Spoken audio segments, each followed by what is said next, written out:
Hi, I'm your friend Bruce Burke, and we're back recording interviews again. We're kicking off a whole new series under the Absolutely Incredible podcast.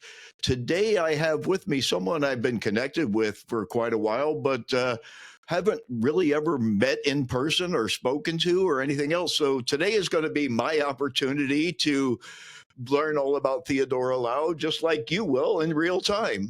So Theodora has just released, I believe it's still on pre-order. Or is it available now? It is actually available on the publisher's website from Spring Nature, Palgrave Macmillan, but you can also pre order it on Amazon.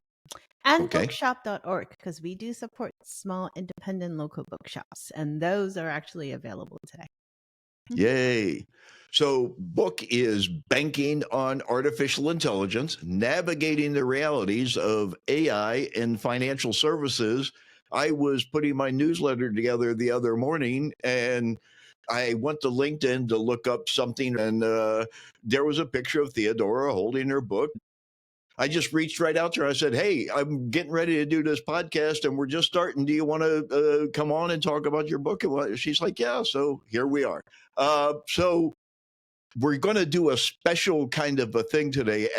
First, I want you to introduce yourself and tell because I don't know you, they don't know you, they may know you. Maybe that's why they're tuned into this. But Theodora Lau, tell us who you are. Ooh, how much time do we have? All right, so short, concise version. I like to tell people I'm a troublemaker. I do ask a lot of questions. I ask way too many questions until it get me into trouble. Slightly longer version of it. Techie by heart, engineering by trades. Was in IT and technology for over 20 years, and then all of a sudden realized, wait a minute, there's a slightly more interesting, bigger world out there.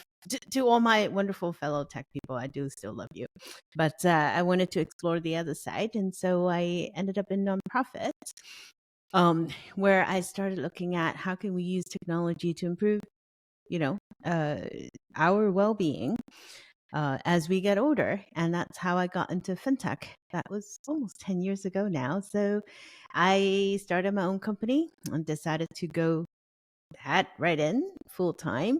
I do write and I talk. I have my own podcast called One Vision. It's been running for over 5 years, talking to different entrepreneurs, looking at how we can use technology for good.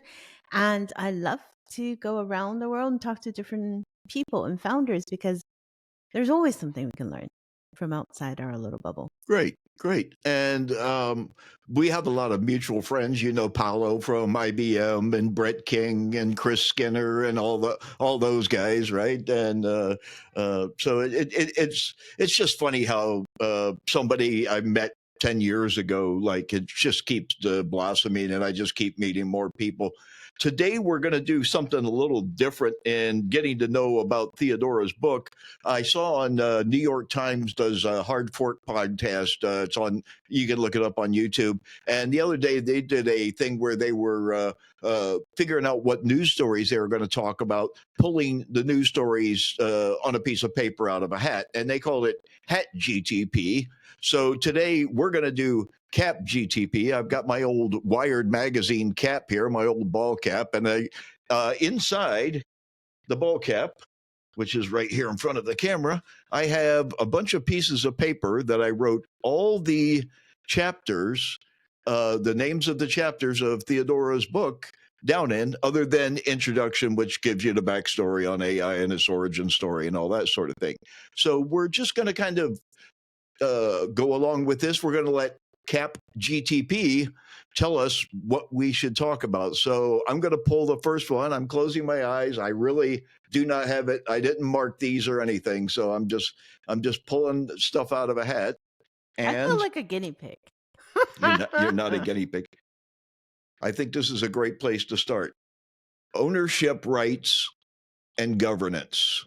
I don't know if you can see my lousy handwriting, right? So let's just jump right into the deep end of the pool here, and I'll let you start on that. I think this is a great topic for Theodora Laus to take on. I think it's an interesting topic. This is actually something I talked about in a keynote last year in December in Hong Kong, where we were focused on copyright laws and responsible AI and the boundaries and whatnot. And this is not a new topic, right? For anyone who has remotely watched the news for the last 2 years, you would have seen the lawsuits between publishing houses with OpenAI and the likes going into all these articles out there, right? Things that we write, books, things that we do, podcasts, videos, and all of these things. Whose right is it? We create it, we produce it, we should have a right to it. Reporters that write a story for New York Times, reporters that write a story for Wired and the reporter, they should have a right and ownership of those assets. So the question becomes, well, when you have companies like OpenAI coming in and crawl through the web to train their model, do they have the right to do so? And how would the compensation work between those companies, right? So that is the underlying question for that particular chapter. And the interesting thing is we've seen divergent views of how it's supposed to work, right? So we've seen companies that strike deals with the larger AI companies that said, okay, here's some licensing, because you know what? They probably figured whatever it is that they do, they can't block these companies from crawling their assets and their content. So they much rather go strike a deal with them and say, here you go, for X dollars, you have access to everything that we write. And then on the other hand of the spectrum, you have independent creators that says, well, wait a minute, I don't agree with that. Because if you start creating a digital avatar that look like me and sound like me, what about me? My right as an artist, my right to earn a living. And then you have the other side of the world, jurisdictions such as Japan, where they were grappling the same thing, right? The anime artist, they're like, well, we don't really want you to train on how we draw and how we create these things. And then you have the other side, the government's like, well, but here's the question of regulation versus innovation. So if you think about it, it's not that much different than what we do in fintech and financial services. You have the EU, you have US. We have slightly different take on where regulations need to be. And then we have opinions from people who said, well, a particular jurisdiction is the way that they are with their funding, with lack of new entrants. Could it be because of more restrictive regulatory framework? So I think those things is things that's why I end that chapter with the world is fragmented, because it is. We have different approaches from different countries, with different views on where we should stand and what the future will look. I think we're still shaking that out. It's so funny. And, I'm doing the newsletter and creating the other stuff. And sometimes I'm creating it with the help of AI. Sometimes I'm uploading it into other programs and manipulating and, doing other things. And ultimately, like, the software probably is actually doing more than I'm doing, right? When you really come right down to it, right? But ultimately, I'm the one that came up with the idea, that is producing it and is then dispersing it to the public. Should I have 100% rights, 50% rights, 10% rights? It's just, I what I find interesting is the music industry, where everybody that's ever involved in the production of music has some rights, depending on how good their attorney was or deal maker was, right? But in the writing industry, if you're a writer for a publication, it belongs to the publication once you write it, right? And that's it, and you're done, and you got paid, and we'll see you after you write your next great piece, and that's it. So it's really weird, and I think that it really needs to be sorted out somehow, and somehow I think it's going to be the last thing that's ever sorted out, especially now with the race to build AGI. I just don't think they care about compensating the people for training their model. I just don't see that. So here I'll give you another thing to think about. Imagine you work for a corporate, right? and you've been creating all these wonderful stuff. You have a specific style of creating, um, for basically coming up with creatives. You have a specific style of writing and all of those. What if one day the company decided that, well, you know what? We really don't want to be paying a salary. We don't want to be paying your benefits and all of these. We're going to downsize, right? Efficiency gains. We talk a lot about that with AI, and you leave. And the next thing you know, they already have a model that's trained on how you write, how you create things. Can they then have a digital version of Bruce that continue what you were doing before you left the company? Did you? Probably not have a right to what you did when you were with the company, right? So there are like different layers of concerns that's out there. Normally in the normal world, even before AI, everything that we write, everything that we publish, right, with a particular company, when we leave, we don't have the right to that. So is this a continuation of the current practice? And if so, the question comes about, is that fair? Because now you have a different way of mimicking what you were doing and producing before. Just a thought. Okay. Yeah, I like this. Let's not come to a conclusion. Let's just discuss it, right? That's what we're here for, to discuss it. We're not here. We can't fix the problems of AI in a 45-minute session, but we can discuss them. Theodore, tell us, give us some backstory. What's your origin story? I see you're a Star Wars fan. You probably like comics on top of that. You got the Death Star there behind you. How did Theodora get to be where she is now? I have absolutely no idea. I'll be very honest with you. Every time when people say, well, how did you come about doing what you're doing? I don't know. Things happen. Things happen. I have to say I've been very fortunate to meet people at the right place at the right time. We talk a lot about that, right? Your career trajectory, where you end up.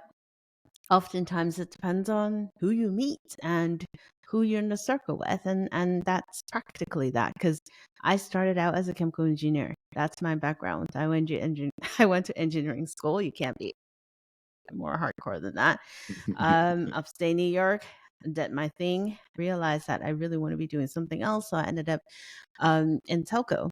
My background, spent almost 20 years in telecom back in the days when we had wire lines, all the way to CLEC. I don't even know if people know what CLEC is anymore.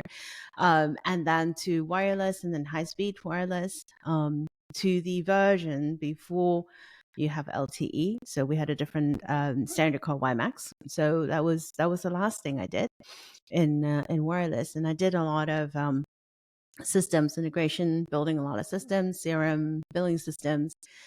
And then kids happened. So took a little break, very short break. And then try to come back to work. And people were like, well, wait a minute, you can't work. You have children. Okay, well, nobody ever asked the father if they could come back to work. Why are you asking the mother that? So it was a reality check, because I basically I spent my first half of my career in very, very male dominated environment. It was all men, always men. My last team, we had over 100 people, mostly men. And I grew up, I was born and raised in Hong Kong, and we always had help because it's so easy to find help. I never had the appreciation of, after I moved to the US in the 90s, that, wait a minute, certain gender in the household typically have to bear more of the burden, and, all of those things that everyone knows about. I don't need to reiterate it, but it gave me a wake up call that basically said, whoa, there's more that we need to think about as a society. And then just by luck, I ended up in an NGO, and the rest was history. Well, you're talking my language when you're talking telecom, because that's really where I came from. A I lot worked of us for are. facilities-based carrier. We ran an OC48 network out of one Wilshire. We were doing prepaid calling cards. We were on UUNet, and so we had Alaska, Hawaii, Puerto Rico, Guam, U.S. Virgin Islands, like a U.S. origination because of that VoIP network in the early days of telecom. And that business came to pass, and that was the end of that. But that led me. So I went from doing prepaid to doing international mobile top up. We developed a point of sale system to our retailers where you could walk into retailer locally here in the US, and you could top up like 251 carriers and countries around the world. You could send the gift of airtime home, essentially. I went onto Twitter and started tweeting about uh, uh, international mobile top up and started running into all these guys that were doing the mobile money. Rob, he was at DNB then. Rob Finley, I think you know Rob, and Neil Cross, right, and all that. And I started meeting Brett King and uh, uh, uh, what's it, Haynes from Fundamo and all that. These are all the people that I started meeting. This is how this happened, right? And I got into fintech as a result of it, right? So but this isn't about me. This is about you, and I can go on forever about me. So let's. But you've got a friend in telecom here, right? So, There are a lot of us. I think the interesting part is if you look at between the two industries, right, telecom and financial services, they're very similar in many ways. It's highly regulated, very old systems, very silo data. And it's a need, right? The need to move money and the need to move communications, need to move data. There's a lot of things that I think we can cross learn, that we still do cross learn. It's fascinating. I don't know. I it's in my blood. I just love it. I want to introduce you to. I was speaking about him before we went on camera, but Malora, I want to introduce you to him. He's doing some stuff with Vladimir. He was a consultant for Tata, and now he's doing some stuff with Vladimir. But he's also got a stealth startup that he's working on, and I think you might be interested in. Really nice guy, and he's an old telecom guy too. So good connection. Awesome. Next, Cap GTP subject is God. What's next? trust and evolution of risk. Trust is overrated. No, kidding. Trust. What can we say about trust? Trust is that was actually a really, really interesting chapter to write, because if you think about the foundation of financial services is trust, right?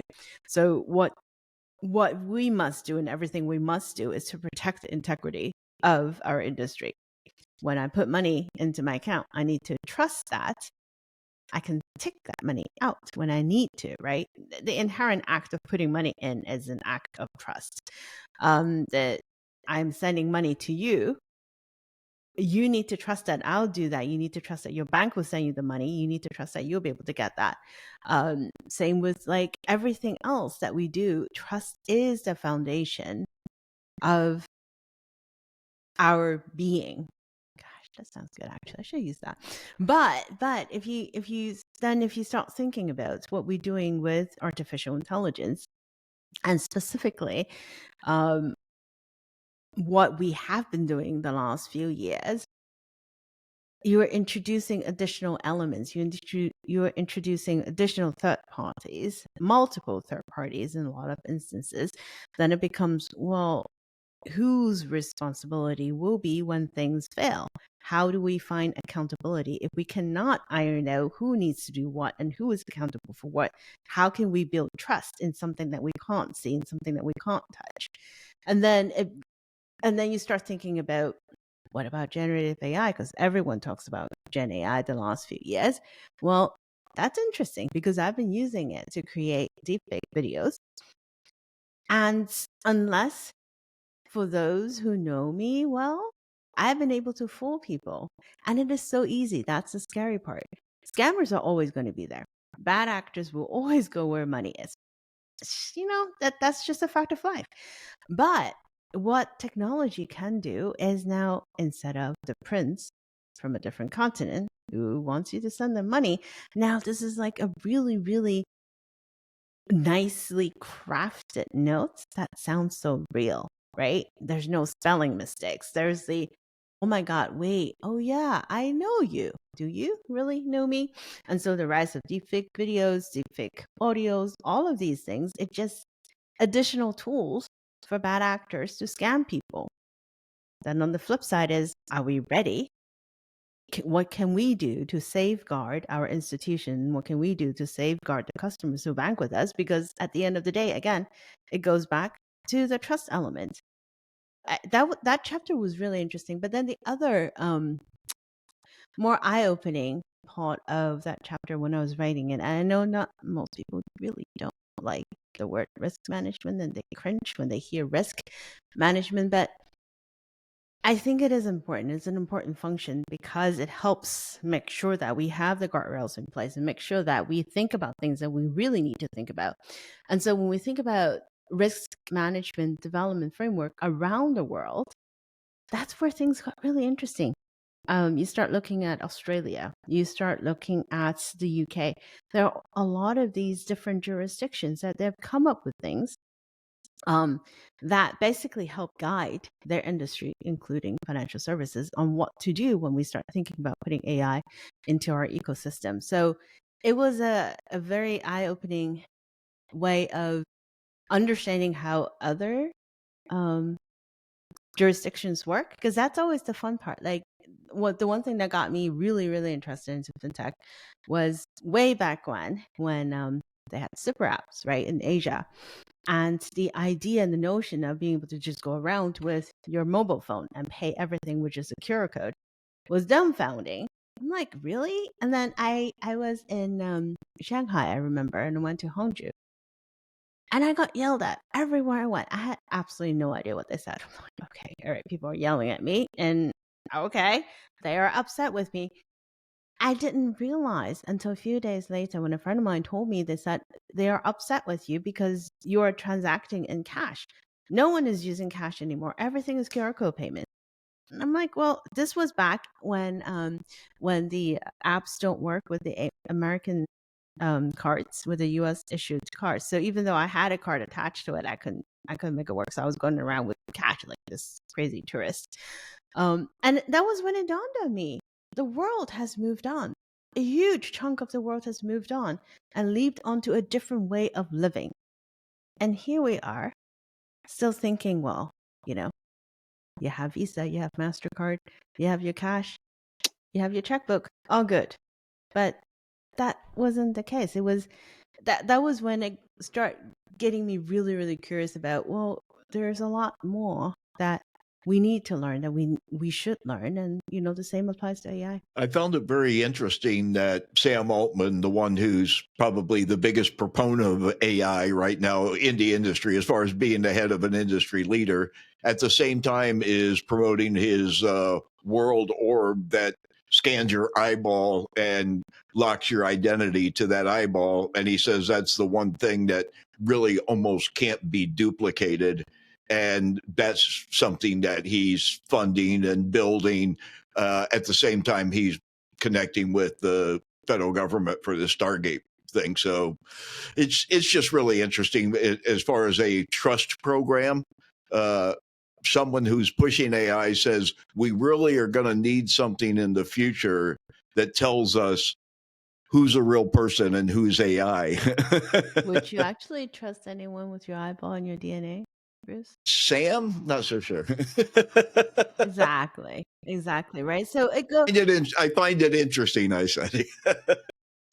There's a lot of things I find it interesting with that particular company. I will not go into details, but I think, again, it goes back to, why is trust so important to our industry? Why is it that we need to safeguard it at all costs? Because it comes with risks, right? Brand risk. Think about, is beyond monetary losses. It's people see a bank, right? There are so many studies. People, well, we don't really like banks, but we still trust them because it's there. It's always been there, and it comes with it, and that is something that if you're not careful, you lose it.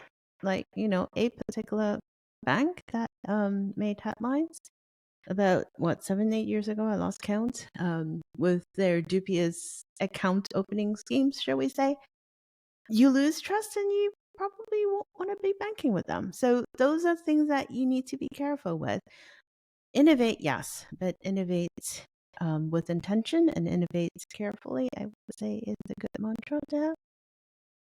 I I don't was know. just What do reading I know? before we started the closing statement in your book that was written. I forget landings, Landings, yeah, Brian.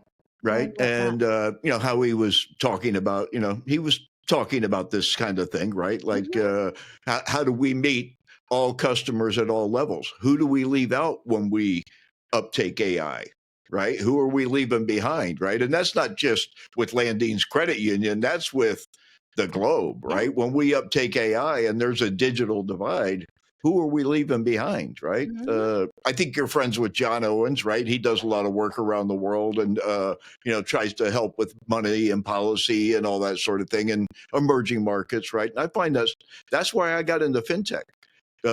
We went from doing international mobile top up to, well, there's billions of people not being served by financial services, right? Hmm. And me, here from Clearwater, Florida, having no worldview whatsoever, discovered that, and I was like, oh my god! And that's what really got me into fintech. But fintech got me into AI, and I, even in a broader sense, I'm more like fintech's like a bright shiny object and I'm a crow, right? So it really is. I'm an expert. Next pert. Next pert. I'm gonna say it again. Oh. Yeah. Moving on. I don't like that one. That one's Oh, too close to what we okay. just did. Next one. Ask. Next chapter from Cap GTP. Here's a good one. Win at all costs? Question mark. Not Oh, just I do like that we're one. just segueing from one right into the next. That's perfect. That was good. I like that one a lot. It was I wanted to say as a reaction, if you will, of things that I've seen the past few years, right? It's the I think it's a good way to say it embodies originally the book I was going to call it duality of AI. And I still think it is really true, and this chapter practically represents that. As much as we like to say, AI is the best thing since sliced bread, the future is going to be AI, the future is going to be shiny, the da da da da da, is going to allow us to do all these wonderful things that we're not able to do before.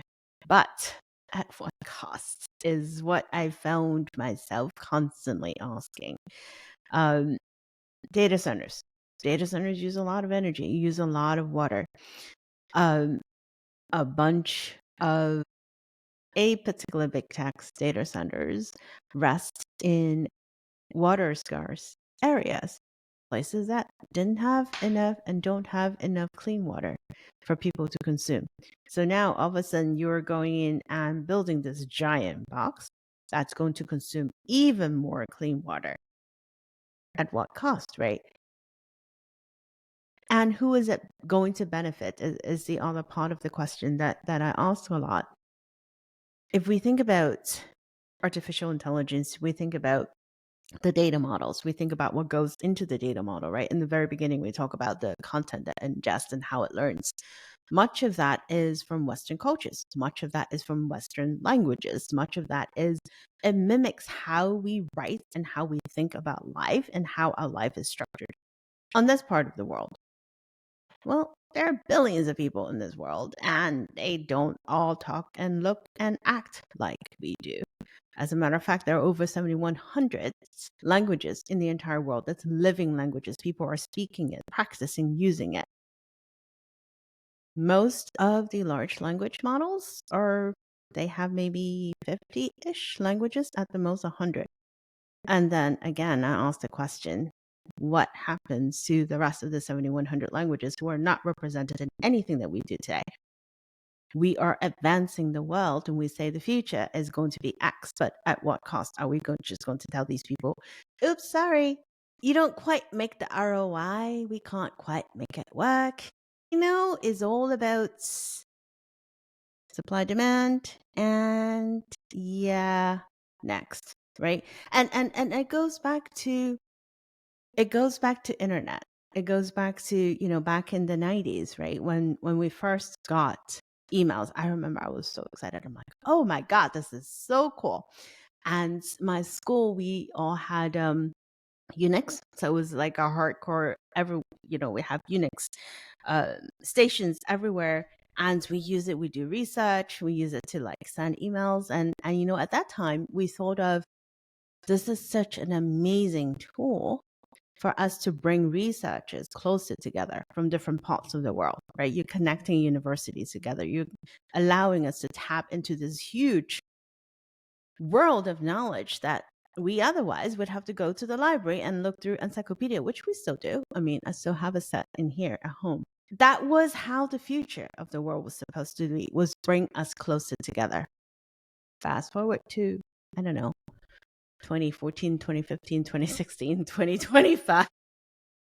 Yeah, it didn't quite work out that way, did it? Um, we kind of splintered a little bit, or quite a bit. So are we repeating what we were doing with Web 2? Or are we truly creating a different future that finally can bring us closer together? That was the question that I grappled with. And then the other part of it was going back to originally who was benefiting from the technology, right? So for a lot of these things to work, you need talent, you need resources, you need data, you need a lot of these things to make it work. It's not like, a magic wand, you wave it and it works. So if you look back in our industry, you look at, who has been able to experiment with what's going on. You have the JPMs of the world, you have the BFAs of the world, you have the Cap One, you have these few banks that stood out because they have the size, because they have the people, because they have the data, they have the talent, they have all of those necessary ingredients. Is that a sure win? No. But does it get them ahead? Yes, absolutely. So what's going to happen with the smaller banks, right? Are they going to just sit there and wait for the regulators to tell them what they cannot do because their risk appetite is a little different? Are they going to sit there and wait for, I don't know, some other fintechs to come in and rescue them? A big tech to come in and say, here you go, here are the 5 different solutions we can bring together. Oh, now let's look at your third party risk. Let's look at what exactly can you do, right? So again, it goes back to, does size matters? Is a rhetorical question. I think it very much does. Is not 100%, right? We've seen models that work well in China that are much smaller than what we have with the large language models. So yeah, I think there is a different path. There could be a different path that we can create something that consumes less resources. And it goes to something we see in fintech a lot with innovation. Why do I always think that the markets outside of the US is more interesting? Because you have less access to resources. You are more scarce. You don't have the abundance. So when you get hungrier, when you're more restricted in what you have access to, you become more creative. So it was a question. What is the future going to be like? I don't know. I think that's a fair question, and I really it's strange how quickly a conversation about AI turns from a technological discussion to a democratic discussion to almost a theological discussion next, right?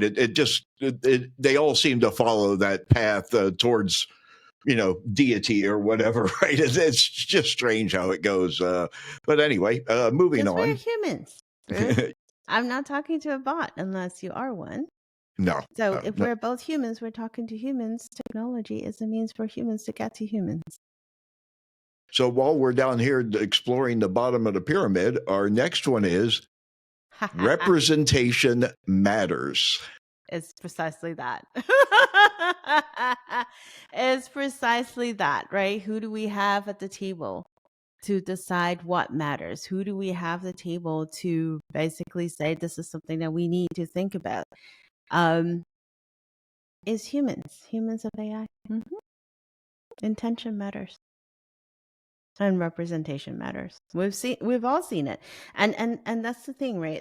I try really hard to intertwine what we do in financial services with aspect of tech. And that was the genesis of the book is I don't want this to be a tech book. I don't want this to be a banking book. I think these two worlds have collided enough that we need to look at it together cohesively. How do we each influence each other?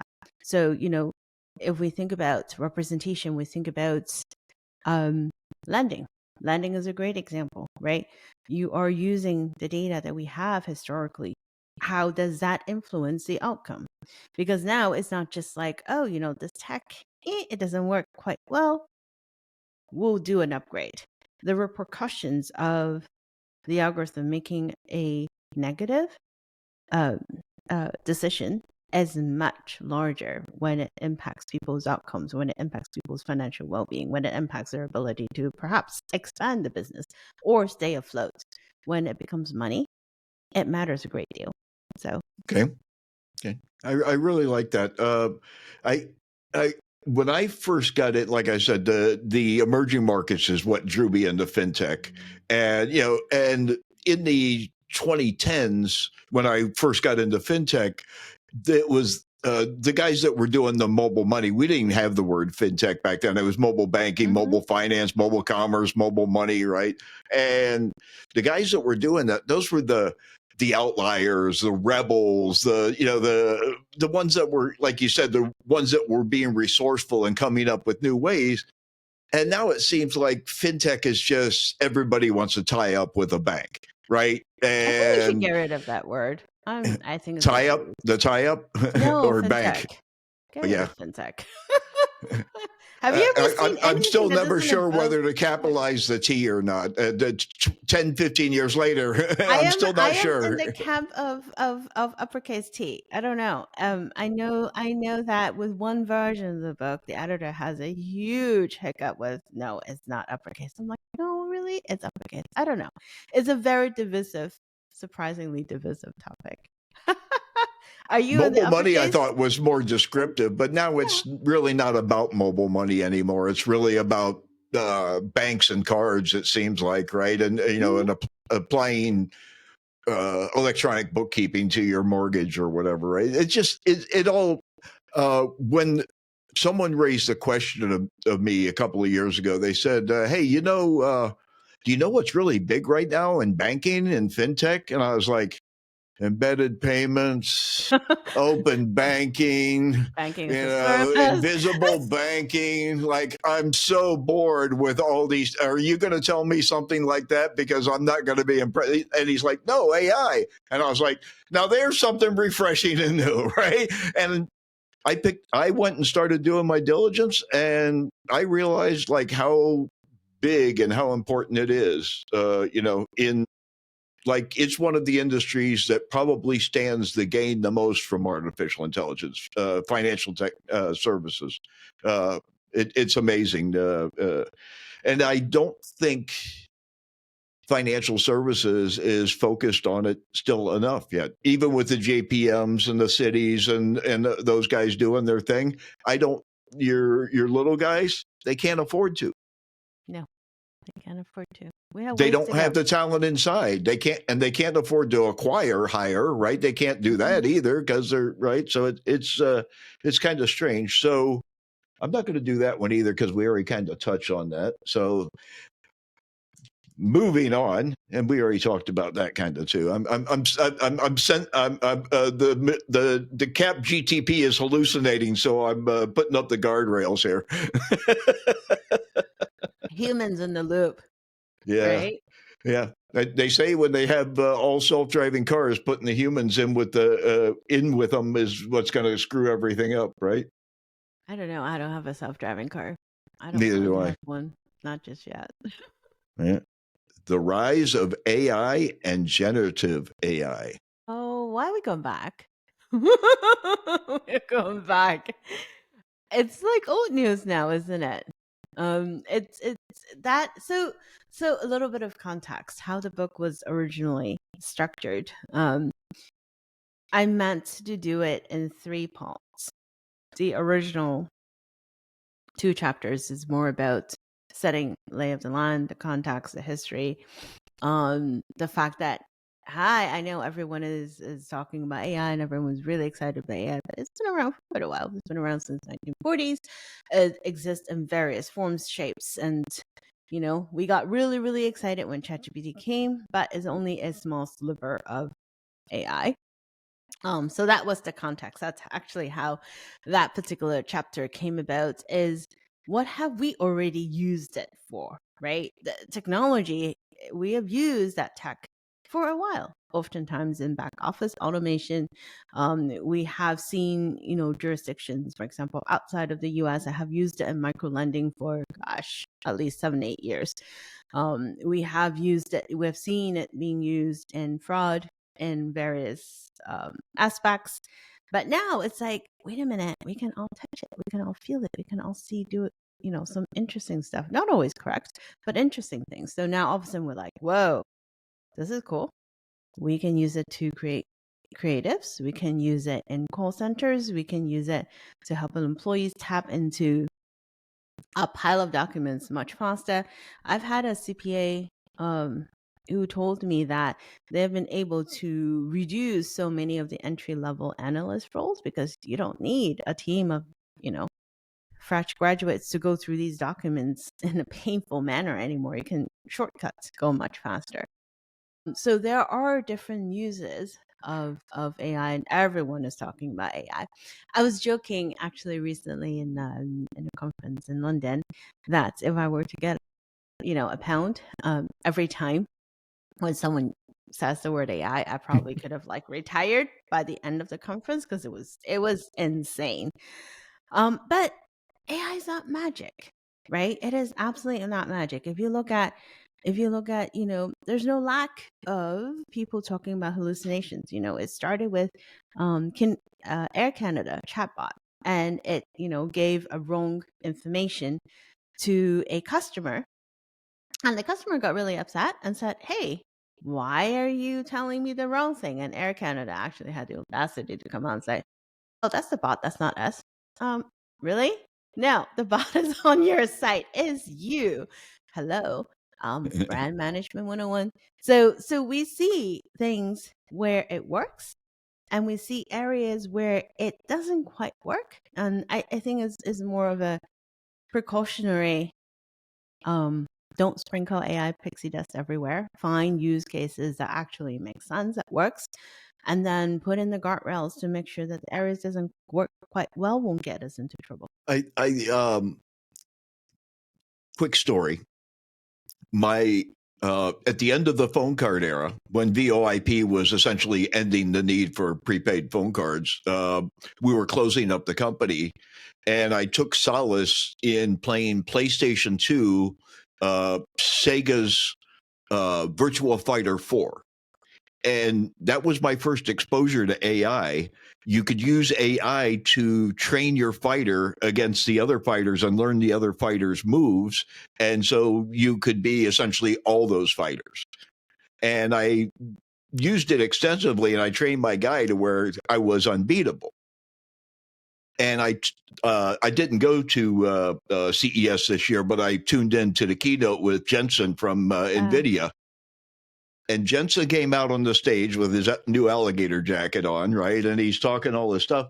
And he says, "But I want to tell you a story about how I began." He says, "This company, Sega, was the first one that ever gave me he says, I was doing the game stuff and I had the game cards and I was doing the graphics, but I had this AI stuff and nobody's let me, but this Sega company let me do it. And in this Virtual Fighter 4, they let me put this AI in there." And that's how I got started with AI. And I almost fell out of the chair. It was so incredible. I was like, what? I used to joke and tell people, "Oh, yeah, I played around with AI like 10 years." This was 2001, 2002, PlayStation 2. I mean, we're at what, 5 now? So, I think lost something. track. You Shreddy lose track shred. when you have children in the house. Yeah, it's actually fascinating when you see how one piece of technology can become an inflection point. Same thing with iPhones, right? These things that came about. I remember the first one that came out, iPhone 1. Actually, I got it because I was like, oh, this is interesting. It's different. We're so used to the Nokia phones. And actually, at that time, I had a Sony Ericsson. Oh my God, I love my Sony Ericsson phones because they're unlocked. I can put the SIM, I can just travel to Asia and Europe, and it worked. And then I'm like, oh, this thing is interesting. It looks different. So I bought it. I remember I was lining up like a dork outside the Apple store and I bought it. And within a few days, I was due to travel to Tel Aviv. So I took my phone with me to Tel Aviv and I had no idea how much data I was consuming. Absolutely no idea. I was like, that was like showing off, like, oh yeah, this is so cool. It didn't have much, but it had I still remember I had the weather app. And I was like looking, oh, this is cool. And everyone was like, hovering around looking. And it obviously wasn't the same great experience we have right now. Bandwidth is different, all of that is different. But it was so novel. It was so cool. And I came back with a $350 data roaming charge. Oh my God. So I still remember that. And I remember how much, everyone was dissing the phone. And I was working for a carrier at that time. I have to hide the phone because, it wasn't our carrier. Um, but it was, and the rest is history, right? The rest is history. Now we're 2025, and this is like it enabled so much afterwards, right? The ability to call a car in the middle of the street, the ability to move money everywhere we are, the ability to connect with people. It feels like our lives don't shut down anymore. It's running 24/7. Face recognition, music, everything on the go, a little computer right here. Um, None of this was possible before the iPhone, right? It became a trigger that created massive industries after, just like what you were talking about your game. Yeah. You mentioned earlier you were talking about the telecom. I went from Blackberries to a Sprint Evo 4G because of the WiMAX network when Dan was still the president of Sprint, right? And he wore the long trench coat and all that. I went to WiMAX was deployed here in Tampa Bay, and it That was was the best thing my going. baby. Why Max was I my baby.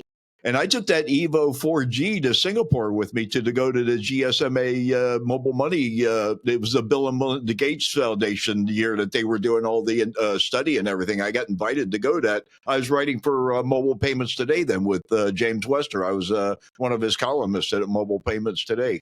So Oh, it all kind of comes back in full circle. it So did come back in full circle. So I was doing the tech stack behind the WiMAX network. So um our system, it takes the provisioning data and then it does the billing, the CRM and all of that, and the self-care. That was my stack. Oh my God. You're bringing memories back. And I remember at that time we had two things. So we have the device, but we also had the data cards and the little antenna that we had to stick out on the side of the uh of the laptop. And I would drive around like a dork, literally, and looking for, okay, where does it work? And then stay there and like, testing things. Oh my God, this was and then crazy. I moved to Tampa and they deployed the Spark version of WiMAX, which was an even faster speed, but it was only in certain areas. It was almost Hmm. like a line of Yeah. sight thing. It was they deployed it down Dale Mabry Highway, and I was living right off of Dale Mabry Highway in Tampa, and I could lay in bed for the first time ever, and I still had the Evo 4G and put up the little kickstand and lay there and I watched Breaking Bad, the whole series. I caught the flu and I watched Breaking Bad on the WiMAX on the Spark network, the whole thing for a week while I was sick. My God, that's crazy. That's crazy. I think we used it for a hockey game. We were watching ESPN. But oh, the rest was history. The So rest was here's a history. good way to draw it all together. You ready? It's the last one in the head. It just so happens after my hallucination guard railing. This is a good one to bring it all together with. The future of work. Look at my handwriting, huh? How bad is that? Lovely handwriting. Yes. Future of work. What does that look like? I think we got a glimpse of it, don't we? We hear likes of Klarna coming out and say, well, we're going to need so few people because AI can do it all. And then we see companies laid off thousands and thousands of people because of perceived efficiency gains. And then we also, on the other side of it, hear companies that, yeah, we made really, really good results on, but we couldn't quite move beyond that. So we don't exactly quite know what to do with this thing. I think it is an interesting thing to ponder because there are many trends that intersect with it, right? One is we are living longer. Actually, that's how it started in fintech, because we are all living longer. Ha, surprise. We're living an extra 30 years compared to, people from the early 1900s. So the question becomes, what do we do with the extra 30 years? Do we work more? Do we change the way we work? And with that brings a question. Things that we learned back in our 20s, in our teenage years, is not going to be applicable by the time we turn 40, 50, 60, 70. So we have to keep learning. There was a study from World Economic Forum that talked about by 2030, more than half of the world's population going to have to relearn something different because things are changing so fast. And so if you layer that with longevity trend, with how AI is impacting how we work, then the question becomes, what do we do? You can't just keep laying off people. We need to find ways to bring them back, and we need to find ways to retrain and upskill them. And I think that's the gist behind that chapter was, as I kept doing research and I kept looking at all these reports that companies come, not just in banking, but in tech and everywhere, you see and hear a lot about we are becoming more efficient. But what about the people, right? You lay off thousands of workers. Where do these people go? Wouldn't it make more sense if we have more of a structure in place to reskill and upskill them? Because you can't, people are not like always interchangeable. And sometimes it's nice to keep the institutional knowledge that they have. And it creates a pathway, not just for one particular company, but for our society at large, to know that there is a way for us to continue to go. And then alongside with that is, what about people that don't have access to this knowledge? How can we bring them into the economy? How can we help them get access to the tools? How can we train them? And how can we help them be useful and successful in this future? And it's a work in progress. I was watching, I think it was from Davos, one of the panels from Davos the other day, putting together the newsletter, right? And one of the speakers was talking about, he's like, in digital transformation of an organization, let's say a bank, right? He says, the digital transformation, the systems and the computing and the networking and all that stuff is already there. That's not the hard part of digital transformation. The hard part of digital transformation is the getting the buy-in from the people that are already there that are not digitally transformed yet, that are still analog individuals and have not uptaking the digital tools. That's really that's the slowest part of the digital transformation, is getting the people to transform with the system. People, see? Come back full circle. It's about the people, always. And I find it interesting. I don't know why. I have never heard anybody talk about it. I've never said anything about it, but there's a cartoon on Fox TV called Universal Basic Income Guys. And nobody's ever said a word about it ever in the channels or anything. But I find it fascinating that we're already being seeded with this idea. They all worked at a hot dog factory in Oshkosh, Wisconsin or something, right? And the hot dog factory shut down, and now it's their misadventures because they're all unemployed and have nothing to do all day, and they're getting the checks and they're out running around all these adventures, right? But I was like, are we that close already where Yeah. there's, right? By the I way, don't think I so. lived in Oshkosh, Wisconsin. I did live there for a year, so Did you? Wow. fun fact. I just made up a name. I don't remember, but I'm cognitive. What can I say? Anyway, so close out. Tell us, where can we find Theodora Lau next? And I mean, like, what are you doing? I see you're doing a book signing at FinTech Meetup. When is that? Tell us all about that. Yeah, we have a book signing, the first book signing in the US at FinTech Meetup with Data Mart. We have a breakfast session running on Tuesday morning at 8 o'clock. And then I'll be at the booth at 10:30 to do signing. And then after that, I'm trying to think. I will be at Alchemy Collab in Nashville, April 1st. We will have a few copies of the book there as well. We'll be having a few panel discussions about AI. And then after that, I will be at SaaS Innovate. Again, book signing, and then Finovate Spring in San Diego. So far, I can't keep track of my calendar, but I'm grateful that I've had a lot of wonderful colleagues have reached out and wanted to have spread the word, and including you. So thank you, Bruce.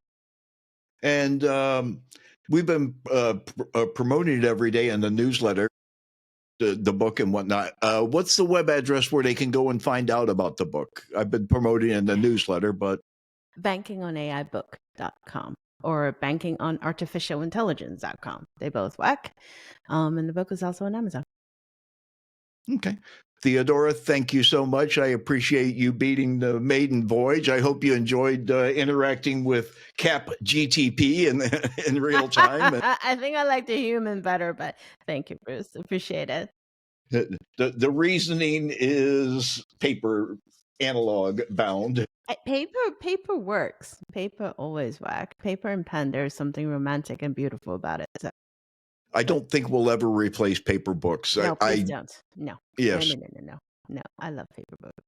I saw the new Kindle. They've been pushing the new Kindle with the fact that you could just write anywhere on it, right? You can put a note in the margin or whatever. And I was like, I still don't want it. I still don't want it. I have no interest. So I want to remind you, stick around for a minute afterwards because we got to finish waiting for all this stuff to upload. But thanks so much again. Thank you. Hope to see you in real life. I'll be out there. I'll talk to you soon. All right. I'm going to put the stop on here. And thanks so much, everybody. And look forward to more and more and more coming down. So thanks so much. Bye-bye.